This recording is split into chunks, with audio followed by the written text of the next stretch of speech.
Sometimes you see a day full of tech news and it just feels like a random list of events. But today, nah. Today is different. Today, we're going to trace the ripples from one single massive splash. We're talking about how the launch of just one AI model completely shook up the tech world. I mean, from the biggest companies all the way down to your own keyboard. All right, let's get into it. And it really all kicks off with this. Look at this quote. OpenAI's CEO, Sam Altman, he didn't just get up there and say, hey, we have a new product. No, he called it a significant step along the path to AGI, artificial general intelligence. That one phrase just cranked the dial to 11. It tells you everything you need to know about the stakes here. They are sky high. All right, so let's start right at the epicenter with the big splash itself. This is the moment where OpenAI didn't just, drop another product. You could argue this is the moment they kicked off a whole new chapter for AI. So it's official. GPT-5 has arrived. And it's not some beta test for a select few. It's rolling out to all ChatGPT's users. They're calling it their most powerful and capable system ever, with these major promised advances in reasoning and especially in coding. And this is huge for developers. It's not just one model. They're getting a whole new family to play with via the API. You've got the big GPT-5, a mini version, and even a tiny nano model. This basically just opens the floodgates for a ton of new creative applications. And get this, the impact wasn't some far-off promise. It was immediate, like right now. This is not a wait-and-see kind of thing. Microsoft, one of the biggest tech giants on the planet, is already integrating GPT-5 across its entire ecosystem. The starting gun has fired, and the race is well and truly on. And if you want proof of how fast this is moving, look no further.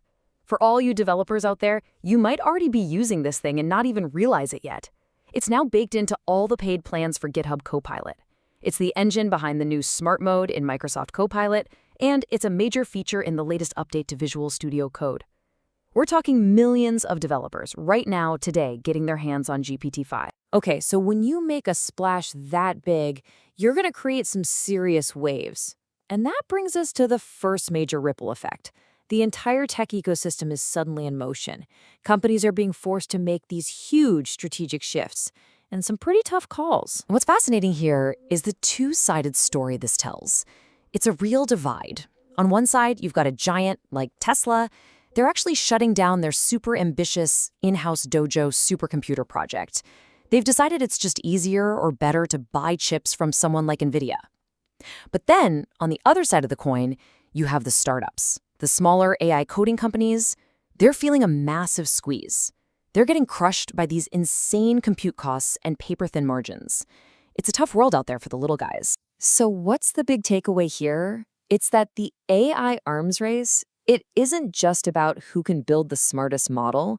It's really about who can afford the massive cost to even get in the game and compete.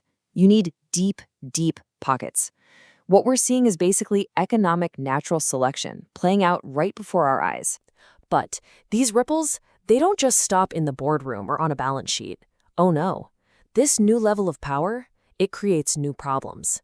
And it's putting the entire world of cybersecurity under some serious strain. Look, this kind of power doesn't just appear in a nice, clean vacuum. It's landing right in the middle of an already fragile security landscape. And right now, the system is just blinking red all over the place. You've got CISA issuing an emergency directive for a huge Microsoft Exchange vulnerability.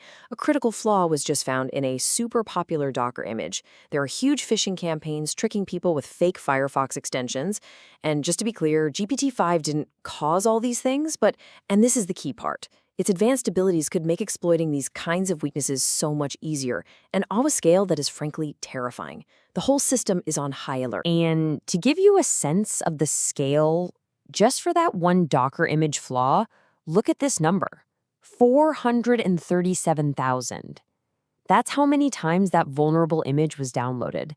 That's nearly 500,000 potential doors just left wide open for an attacker. And the cost? It's staggering. That phishing scam with the fake Firefox extensions we mentioned, they walked away with over $1 million in crypto. So yeah, these threats are not theoretical at all. They have very real and very, very expensive consequences. So all of this pressure, it all comes together on what's basically a giant corporate chessboard. And on this board, the most valuable pieces aren't the products, they're the people. The launch of GPT-5 has kicked off an incredibly high-stakes war for talent. And you can see this tug-of-war playing out perfectly right here. On one side, you have OpenAI playing defense, supposedly handing out these special multi-million-dollar bonuses just to keep their best people from leaving. And on the other side, you see the struggle for competitors.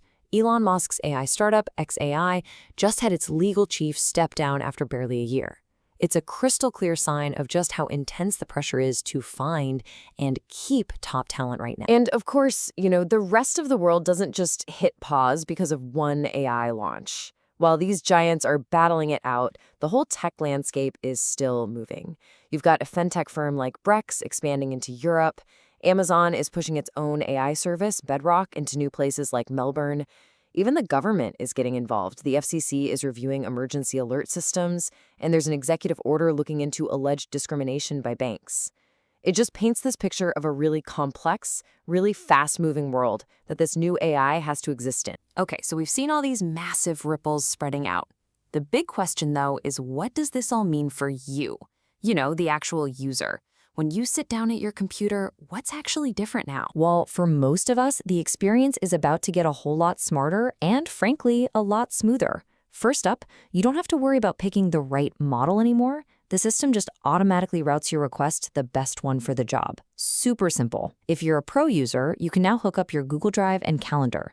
You can even choose from a menu of different AI personalities, which is pretty cool. But really, the biggest upgrades are under the hood. We're talking major, major advances in reasoning and coding ability.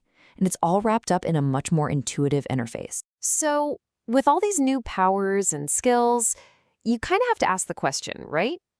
Can it be the very best?